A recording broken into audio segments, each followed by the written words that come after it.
Bonjour les biotech et bienvenue à cette vidéo sur les détecteurs optiques. Cette vidéo-là, en fait, c'est un complément du vidéo précédent quand je vous avais parlé de la cellule photoélectrique qui avait servi à Einstein à comme découvrir le photon, si on veut. Mais là, maintenant, je vais vous présenter comment on peut se servir de cette cellule photoélectrique-là ici pour venir, pour agir comme détecteur optique. On va l'upgrader, je peux dire ça comme ça, pour faire un photomultiplicateur, puis à la fin, je vous présente rapidement la barrette à diode qui est un autre type de détecteur optique. Pour parler de la cellule photoélectrique en tant que détecteur optique, nous, ce qu'Einstein avait fait, il avait mis un potentiel d'arrêt pour venir, dans le fond, mesurer l'énergie des électrons qui étaient arrachés. Et là, ce qu'il avait remarqué, c'est que peu importe l'intensité de la lumière pour une même source lumineuse, donc une même longueur d'onde, le potentiel d'arrêt ne variait pas. Si on ne met pas de potentiel du tout, ce qui va arriver, c'est qu'une fraction des électrons qui va venir traverser, l'autre fraction va être perdue. Mais nous, si on veut s'en servir comme détecteur optique, on veut qu'à chaque fois qu'un photon de lumière vient arracher un électron, on veut s'assurer que cet électron-là est détecté dans le circuit par après. Donc, on va venir mettre un potentiel attractif pour s'en servir comme détecteur optique. Et là, maintenant, si on a une lumière qui est faible par rapport à une lumière qui est forte, bien, plus la lumière est forte, ça veut dire que une lumière qui est plus forte, ça veut dire qu'il y a plus de photons émis par la lumière. Maintenant qu'on sait que l'énergie se propage en particules. Et donc, plus de particules de lumière vont réussir à arracher plus d'électrons. Plus d'électrons arrachés, ça veut dire qu'il y a plus d'électrons qui vont transférer à l'anode de l'autre côté. Et à ce moment-là, s'il y a plus d'électrons qui est traversé, ben, ça va faire passer un plus grand courant. Et donc, le courant qui va circuler dans la cellule va être exactement proportionnel, va être directement proportionnel à l'intensité lumineuse qui est arrivée. Voici l'exemple. Cet exemple-là, je vous ai fait de la place pour le prendre en note à la page 8 de vos notes. L'énoncé est à la page 7, mais vous avez toute une page pour prendre en note cet exemple-là, page 8. Donc, je vous présente la solution que vous pouvez noter pour vous garder la démarche. Donc, en fait, c'est une série de produits croisés. Ça peut se faire à la fin en produit unitaire. Si vous êtes à l'aise avec ça, vous pourrez faire cette démarche-là, mais moi, je vous présente chaque étape comme des produits croisés.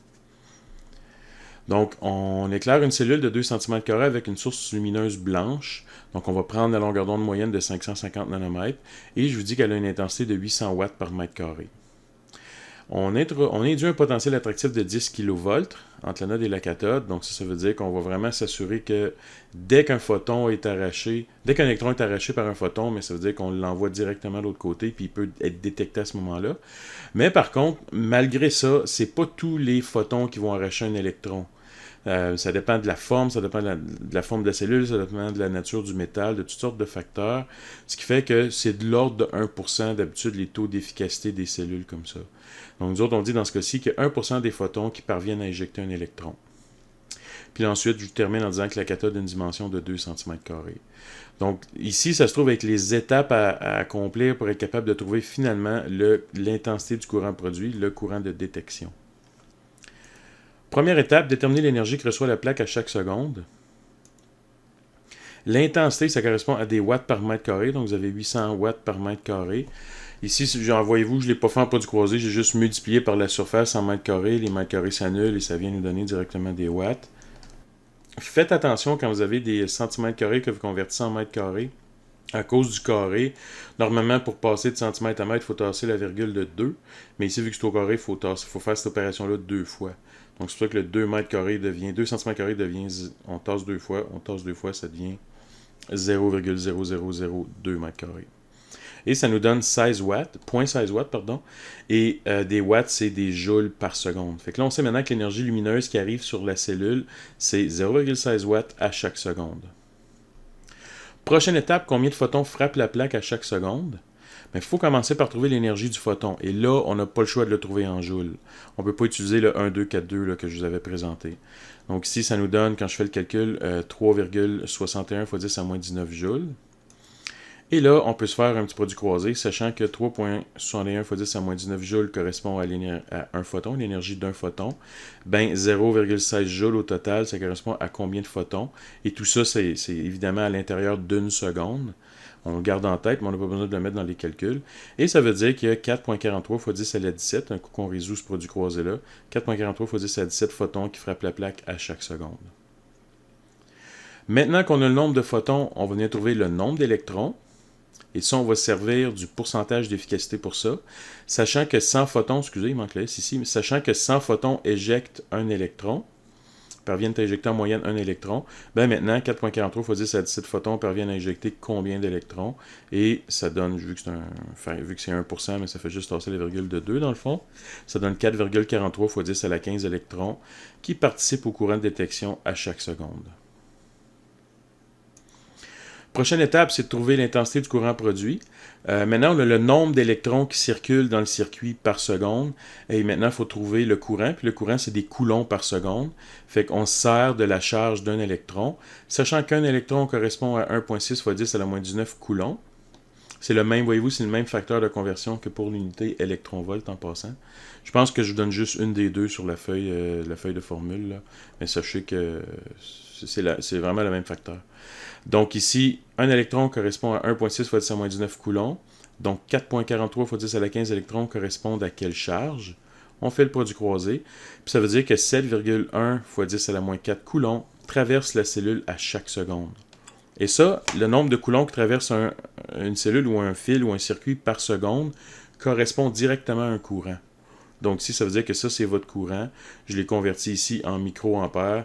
Donc vous voyez que ça donne quand même un tout petit courant de détection ici pour une puissance qui est quand même assez grande. Mais quand même, ce courant-là, il est directement proportionnel à l'intensité lumineuse. Donc c'est pour ça que ça peut agir en tant que détecteur optique. Comme je vous disais, le courant précédent était très très faible. Donc imaginez qu'on avait une puissance très basse. Il y a peu d'ampères-mètres. À ces échelles-là, on appelle ça des galvanomètres là, même. Là. Mais il y a peu d'appareils qui vous donneraient une grande lecture, une grande précision de lecture. Donc ce qu'on fait, on fait ce qu'on appelle des photomultiplicateurs. Il y a l'anode et la cathode, mais entre les deux, on met ce qu'on appelle des dinodes. Ce que c'est, ça, c'est des espèces de coupoles paraboliques comme ça. Et entre chacune des dinodes comme ça, il y a une énorme différence de potentiel qui va accélérer grandement les électrons. Donc ici, le premier électron qui est arraché par la lumière, je ne sais pas pourquoi, le schéma est de gauche à droite, là. Ici, le premier électron qui est arraché va frapper une première dynode, mais vu qu'il était accéléré énormément, il va faire un espèce d'effet comme un jeu de quilles, là. Il va en éjecter en moyenne 3. Donc, c'est sûr que c'est une moyenne, mais il y en a tellement que cette moyenne-là est très bonne pour des grandes échelles. Donc, si un électron en arrache 3, ces 3 électrons-là, ici, sont hyper accélérés ensuite encore par une grosse différence de potentiel de dizaines de milliers de volts. Et là, quand ils frappent la prochaine cellule, ils vont faire le même effet, un effet jeu de quilles qui, chaque électron va en éjecter 3 autres. Donc là, on est passé d'un électron à 3, de 3 à 9. Je pense que vous pouvez voir ce qui se passe pour le prochain. Les 9 ici en frappent la prochaine dynode qui en éjecterait 3 en moyenne chacun, ça ferait 27. Après ça, 81. Et vous voyez que ça fait apparaître comme ça un facteur d'amplification, un facteur multiplicateur ici, qui vient amplifier grandement le courant. On peut le faire par calcul, mais j'ai décidé de... Bon, je veux que vous compreniez ce que c'est, mais je ne vous fais pas faire le calcul de ce que ça donnerait. Un autre type de détecteur s'appelle les barrettes à diode. J'ai pas réussi à trouver de belles images web, sauf un gars qui s'est patenté un spectromètre chez eux. Il y a probablement un prisme de caché là-dedans ou quelque chose. Là. On voit qu'il veut faire une petite chambre noire. Puis ici, il a mis une barrette à diode comme ça. Barrette à diode, c'est essentiellement ce qui se trouve comme capteur dans vos appareils photo numériques ou vos téléphones cellulaires. Ça se trouve avec des petites cases comme ça, vraiment qu'on est capable de faire vraiment petites qui vont détecter la lumière.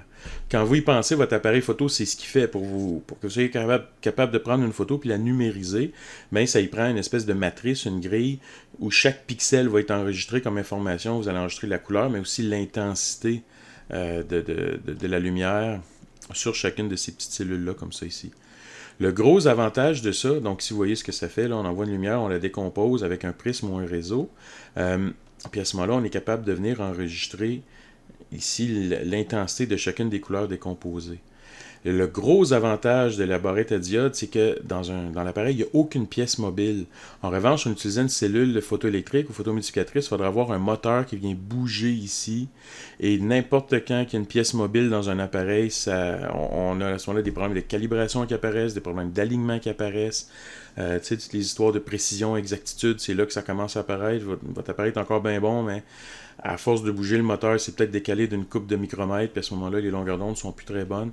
En revanche, ici, il n'y a aucune pièce mobile, donc vous avez un appareil qui est beaucoup plus... qui garde une bonne précision à ce moment-là. Fait qu'en gros, les barrettes à diode, on peut dire qu'ils sont excellentes pour mesurer la position des raies, donc la mesure de lambda, parce qu'on sait que quand on utilise un prisme ou un réseau, ben, on décompose les couleurs, puis la position de la raie est directement liée à la longueur d'onde. Il est quand même correct pour mesurer l'intensité de la lumière, pour avoir des mesures d'intensité, mais pensez-y, les cellules sont tellement petites. Ici, là, ça se trouve être peut-être bien des milliers de 1000 cellules qui sont là-dedans, que c'est pas sa spécialité de venir mesurer l'intensité avec une grande précision. En revanche, les cellules photomultiplicatrices, c'est pas trop pratique à cause de toutes les dynodes là, ça fait en bout de ligne une grosse cellule. Donc, c'est pas super pratique pour la position fine des raies, donc pour la mesure de lambda. Mais en revanche, c'est excellent. Puis encore aujourd'hui, ça demeure l'appareil le plus précis pour mesurer l'intensité lumineuse. Donc, avec seulement quelques photons, à cause de l'effet multiplicateur, on est capable d'amplifier ça pour avoir une mesure de courant et donc une mesure d'intensité qui est extrêmement précise. Ben voilà, c'est terminé.